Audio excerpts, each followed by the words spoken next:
Hello students, स्वागत है आप सभी का एक बार फिर से हमारे इस ऑफिशियल यूट्यूब चैनल में जिसका नाम है एसोल सॉल्यूशन। मैं चंदन कुमार हाजिर हूँ आप सभी के सामने अपनी एक और नई वीडियो के साथ। सो गाइस, आज की इस नई वीडियो में हम बात करेंगे उन सभी स्टूडेंट्स के लिए जो MPS कोर्स के स्टूडेंट्स हैं, यानी मास्टर ऑफ पॉलिटिकल साइंस के स्टूडेंट्स हैं, और उन सभी के पास में MPSE 003 का सब्जेक्ट है, या फिर हम कह सकते हैं आश्चर्य विद्वानों के बारे में आप सभी को पढ़ना है। तो आज की नई वीडियो आप सभी के लिए मोस्ट इंपॉर्टेंट है। आज आप सभी के लिए पहली क्लास की जो वीडियो है वो आ चुकी है। इसके अंदर हम ये डिस्कस करेंगे कि प्लेटो कौन थे और इनके क्या क्या सिद्धांत हैं। हालांकि इसके अंदर हम ये देखेंगे प्लेटो का जीवन परिचय, उनका व्यक्तित्व और उनकी रचनाएं क्या थी, उनकी कार्य पद्धति क्या थी, इसके बारे में ही हम सिर्फ डिस्कस करने वाले हैं। तो सबसे पहले हम इसका इंट्रो लेंगे कि भाई ध्यान रखना है प्लेटो का जो टाइम पीरियड है वो कौन सा है। आपको ध्यान रखना है ये टाइम पीरियड दिया हुआ है प्लेटो का। और इसके अलावा ये क्या थे, एक यूनानी दार्शनिक थे। इसके अलावा यूनानी ना केवल दार्शनिक, ये राजनीतिक दर्शन के सबसे अत्यधिक सृजनात्मक और प्रभावशाली विचारक है, यानी अपने समय के यूनान के सबसे प्रभावशाली विचारकों में से एक है। प्लेटो द्वारा लिखी गई अनेक पुस्तक है, आप सभी को आगे पढ़ने को भी मिलेगा कौन कौन सी पुस्तक इन्होंने लिखी है। और उन्होंने समय समय पर जो भी बुक इनकी प्रकाशित होती थी, उन्होंने प्लेटो ने इसमें ईसाईवाद के एक विस्तारवादी बौद्धिक संस्थापक रूप में किया है। तो कुछ उसमें ईसा से पूर्व ईसाई का है, यानी ध्यान रखना कि ईसा से पूर्व का ईसाई का है, यानी उन्हें क्या किया है, ईसाई धर्म का उन्होंने काफी ज्यादा प्रचार किया है। और इसी वजह से उन्हें ईसा के पूर्व, यानी क्योंकि इनका जो अगर जीवन आप देखोगे तो वो ईसा यानी सन 0 से भी पहले का है, तो इस वजह से इन्हें ईसा का ईसाई भी कहा जाता है। जबकि कुछ अन्य विद्वानों ने उन्हें मार्क्सवादी थोड़ा सा कहा है, मार्क्सवादी प्रवृत्ति का ही कहा है। प्लेटो जो है एक क्रांतिकारी विचारक था और उन्होंने अपने समय में कई सारे ऐसे ग्रंथ लिखे, अपने कई सारे लेख लिखे, जिनसे उन लेखों के अंदर हम ये देखते हैं कि भाई प्लेटो जो है वो क्रांतिकारी प्रवृत्ति के हमें दिखाई देते हैं। आधुनिक काल में प्लेटो की कई सारी आलोचनाएं करने वाले विद्वान हैं, जिसमें C.M. वोवरा, ठीक, इन्होंने एक बुक लिखी थी जिसका नाम था एंशिएंट ग्रीक लिटरेचर। कब लिखी थी? 1937 में। इसमें इन्होंने इसकी आलोचना करी है। इसके अलावा डब्ल्यू फिट, इन्होंने द प्लेटोनिक लीड 34 में लिखी थी। इसके अलावा R.H. क्रॉसमैन, इन्होंने प्लेटो टुडे ये बुक लिखी है। इन बुक्स के अंदर आप देखोगे जो प्लेटो है इनकी क्या की गई है, आलोचना की गई है। आप सभी को ध्यान रखना है। आप सभी को यहाँ पर कुछ वेरियस और भी नाम है, आप इन नाम्स को अपनी नोटबुक्स में लिखना चाहो तो लिख सकते हो। हम एक इंट्रो ले रहे हैं। हम इंट्रो क्यों ले रहे हैं? सबसे पहली बात, क्योंकि यहाँ भी लिखा हुआ है तो इतना कोई इंपॉर्टेंट नहीं है आपका लिखना। यहाँ पर आपको पहले इनका जब लाइफ पता चलेगा कि कैसा इनका लाइफ था, कैसा इनका स्टार्टिंग स्टेज था, तो आप इस क्वेश्चन के साथ में अच्छे से डील कर पाएंगे जब कोई भी क्वेश्चन इनके बारे में आपसे पूछा जाएगा। स्टार्ट करते हैं। सबसे पहले प्लेटो के जो भी प्रशंसक थे, है ना, यानी उसकी तारीफ करने वाले, अभी तो हमने आलोचकों के बारे में पूछा, तो इसके अलावा इनमें हम प्रशंसक की बात करें तो रोलैंड आर लेविसन, यानी इन्होंने एक बुक लिखी in defence of Plato. Defence का मतलब किसी का बचाव करना होता है, तो इन डिफेंस इन्होंने डिफेंस किया है। और इसके अलावा जॉन वाइल्ड, इन्होंने क्या किया है, Plato's modern imaginary and the theory of natural law, इन्होंने भी इनकी प्रशंसा करी है। तो यहाँ पर आप देखोगे कई सारे ऐसे सिद्धांत रहे हैं, कई सारी ऐसी बातें रही हैं जो प्लेटो को क्या करती है, उनके सिद्धांत के बारे में बताती है। अगर हमें पश्चिम जगत के राजनीतिक दर्शन को जानना हो, प्रारंभ में या प्राचीन राजनीतिक दर्शन को जानना हो, तो वो प्लेटो से ही शुरू हुआ है। और ये साथ ही साथ राजनीतिक अनुमान जो भी हम लगाते हैं, प्लेटो को एक आदर्श मानकर ही अनुमान लगाया जा सकता है। यानी प्लेटो एक ऐसे विद्वान है जिन्होंने अपने पश्चिमी जगत के जो भी वर्णन किया है वो सबसे ज्यादा स्पष्ट और सबसे पहले वर्णन करने वाले व्यक्ति वही थे। पश्चिमों के लिए आदर्शवादी नींव तैयार करी इन्होंने। वह एक दार्शनिक थे, वो सामान्य रूप से दिखाई देने वाले अनेक रूप में पाए जाते थे।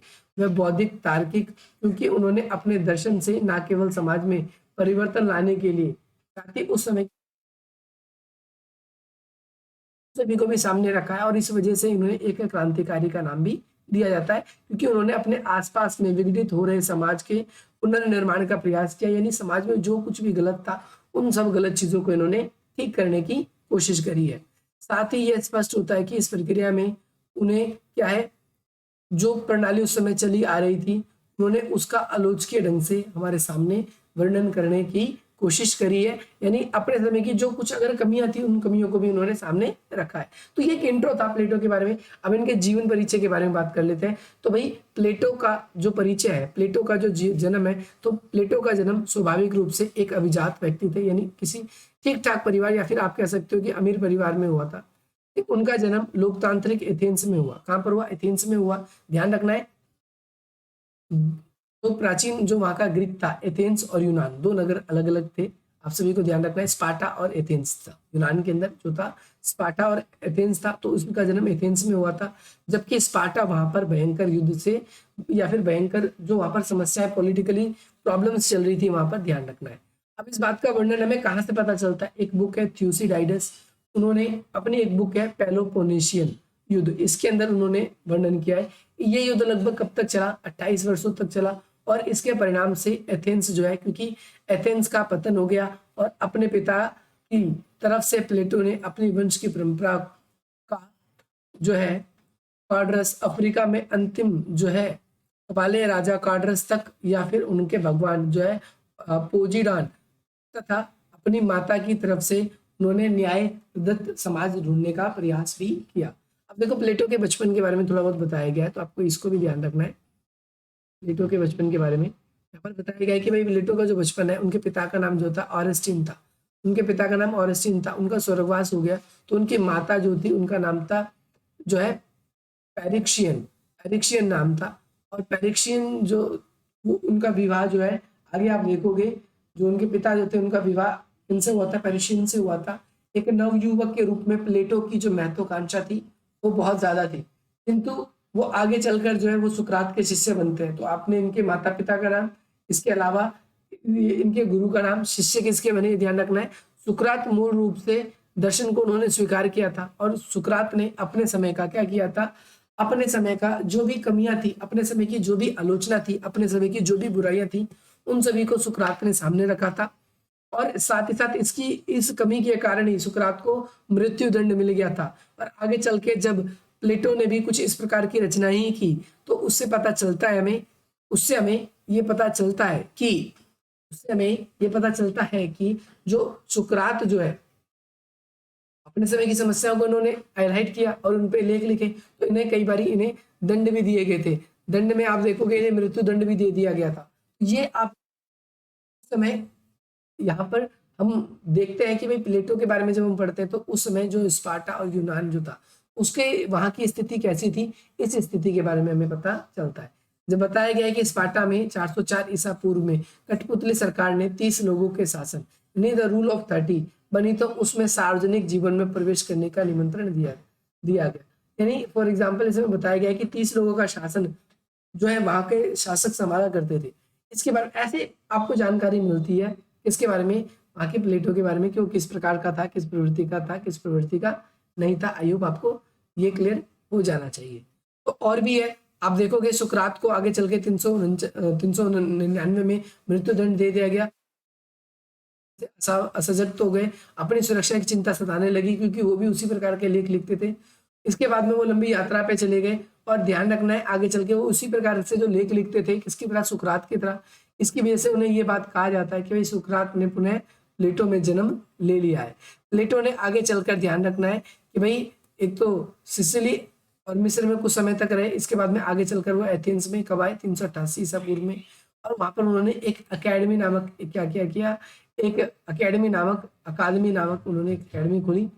इस अकादमी में पहली बार यूरोपीय विश्वविद्यालय में वर्णित किया गया था, यानी यूरोप के विश्वविद्यालय को सबसे पहले यहीं पर ही डिफाइन किया गया था। आप सभी को ध्यान, आई होप आपको क्लियर होगा। इसके बाद में आगे ज्यादा कुछ इंपॉर्टेंट तो ऐसे बचा नहीं। ध्यान रखना है आप सभी को कि कब इसका जन्म हुआ, कौन इसके गुरु थे, कौन इसके माता पिता थे, इनका। साथ ही साथ आपको ध्यान रखना है गणित में ज्यादा इनका इंटरेस्ट नहीं था, इनका जो मैथ्स है उसके अंदर ज्यादा इंटरेस्ट नहीं था, ये आपको ध्यान रखना है। तो इस वजह से नाउ वी कैन से ये एक ब्रीफली एक छोटा सा आप सभी के लिए इंट्रोडक्शन था। ये इंट्रोडक्शन भी कुछ किस प्रकार का था, जिसमें इस प्रकार से जो प्लेटो जो था वो कौन था, उसका जन्म कैसे हुआ। अगर आप लोगों को ये वीडियो पसंद आई तो इस वीडियो को लाइक करें, अधिक से अधिक मित्रों तक शेयर करें, और हमारे इस चैनल को सब्सक्राइब करें, ताकि अगला जो नोटिफिकेशन है वो आप सभी को समय से मिलता रहे। 0313 यहाँ पर ही 31।